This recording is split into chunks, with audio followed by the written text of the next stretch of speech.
Hey guys, Malzo here. Back with another banter video. This time we're looking at swag. Of course, how can I not look at swag, right? Everybody's talking about this guy. Beyond the Summit just wrapped up, and he had a really good tournament. Cloud9 maybe didn't make it as far as they wanted to. I'm sure they wanted to knock out Optic, but they eventually lost a best of 3 to Optic. But they really had, well, swag had a good run for sure. And I like this. Well, this is a ballsy play, right? He doesn't reload because he doesn't want to totally sell it where he is. And he knew close range like that, you know, if you don't hit the first 1 or 2 shots, the other guy's going to kill you anyways. So, and I really do think he has the type of play style that ages well. So he hasn't played a ton, you know, since he's been banned. But he's able to come back and do so well just because his play style is really, it ages well, you know, like it doesn't go out of style. He really has a play style that's quite similar to coldzera. In that, you know, I talked about it in the coldzera demo reviews I did. He does not give up free kills. Like swag, this whole demo, there's not a single time where he dies and it's like, ah, that was a free kill, you know, for Nip. There's not. This would have been sick if he clutched that. He was so close. I saw that live when that round happened. Man, that would have been hype. But he plays game after game after game and doesn't give up any free kills. He rarely gets caught out of position. I like how he changes the angle here too to go up on the boost. Even though the CT spotted him, it's still nice. You know, you're not going to get double sprayed down. You're at a different angle than your teammates. You're a little bit more exposed to CT, but it worked out. He did it 2 times this map actually, and it worked out both times. And it seems like it might be easy to say that, you know, it's easy to play without giving up free kills. Just play a little bit more passive, stuff like that. But it really is a very fine line to play aggressive enough to be effective, but passive and safe enough to not give up free kills. And there really is not a lot of players where you can watch multiple demos over and over and they don't give up free kills. Normally people are always giving up free kills, right? Get right gets stuck with a nade out there just because Swag's timing was so messed up from that molly that he had to wait for. Get right just assumed, you know, if there was another player truck side that he would have been traded off instantly. That's why he got stuck with the nade out, because once he wasn't traded, he just kind of figured truck side was clear.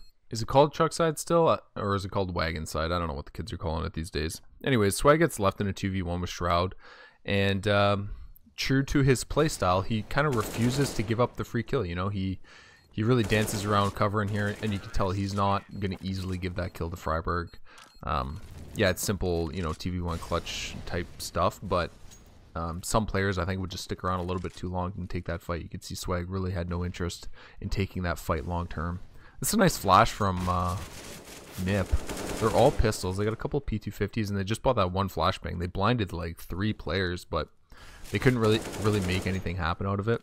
I think if they would have stuck around a little bit longer or had more of the team peak at once, maybe they could have made something happen. But this is the one round where you can kind of make the argument where Swag is maybe being too passive. You can see he's got low HP, and his teammates are going to hit A. And it's obviously easy to talk about in hindsight. Like, he would have looked like a genius if a flank came and he got an easy kill, you know, shot someone in the back of the head when he only had 20 health. He would have looked like a genius if that happened right away, and then he could go help his team. But unfortunately, his team end up dying going into the site, and it's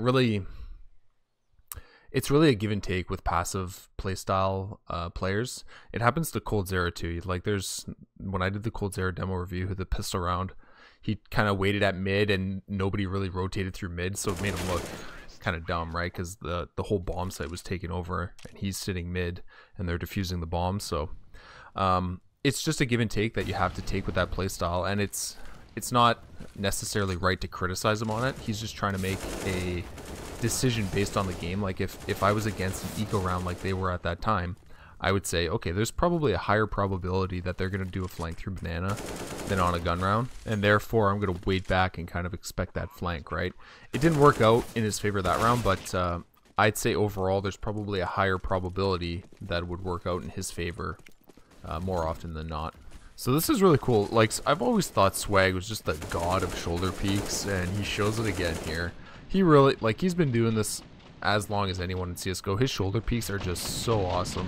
Gets Draken to miss the shot, and he gets a little bit of damage into Draken, but I don't know. It's just, whenever he shoulder peaks something, it just looks like it's impossible to hit him, and he just shows the tiniest of slivers, or just shows a bit of his elbow sort of thing. And one of the best examples of him doing that in CSGO is when he was playing on Team Dynamic, and he did that little shoulder peek against Kenny S in a 1v1, and then he throws his pistol in the air, and like, he's been really good at just randomly shoulder peeking and baiting out op shots for a long time.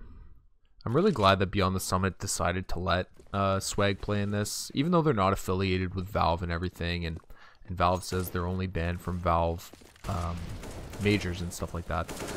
I'm sure you can appreciate the pressure that tournament organizers probably feel from Valve, even if it's not verbally said. You know, it's just inherent that these tournament organizers are playing Valve's game, and for them to go against the grain a little bit, I'm sure there's just some inherent pressure from that. But they decided to let him play, and it really kickstarted the conversation again for Swag and the other iBuyPower players, that to get their cases looked at again and stuff like that. And like most people, like, I definitely think a lifetime ban is ridiculous, especially at a time when there wasn't a lot of money in the game at the time. You know, they weren't salaried. There wasn't much of a viewer base. It was still considered by lots of people, you know, kids just playing video games and stuff like that. This is a nice play coming up here. Brax tries to bait out the guy in Cubby, and he almost gets him. He almost gets a free kill on him, despite being in like a pretty bad crossfire situation. He tries to bait out the guy Cubby. But just going back to his ban, I really do find it hypocritical of Valve to act, you know, surprised and stuff that people would throw a match. And there really should have been set guidelines right from the start.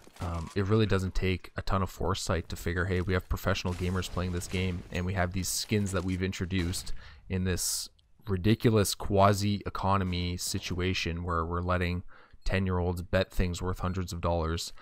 I mean, Valve really should have had a handle on this situation a lot earlier than they did, and they still don't have a handle on it, really. Like, there's still super shady betting things going on, and Valve certainly has a level of responsibility for all the third-party betting websites.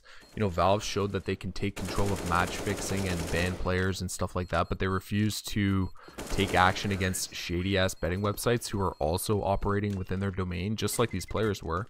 These sites are all within the Valve domain. This is pretty nice, actually. He keeps re-peeking, and it kind of looks like some people might say he's re-peeking too much, but the reason he's doing it is because it's a long-range fight with the USP, right?